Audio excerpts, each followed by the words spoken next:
हाती परडी कुंकू भाळी अंतरी तेवली ज्योती ग भंडाऱ्याची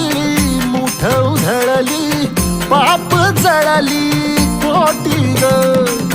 सेवेसाठी आलो दुरुनी तूच जीवाचा जीव स्वामिनी होऊ दे मंगल आई ग हाती परडी कुंकू भाळी अंतरी तेवली ज्योती ग भंडाऱ्याची मुठ उधळली पाप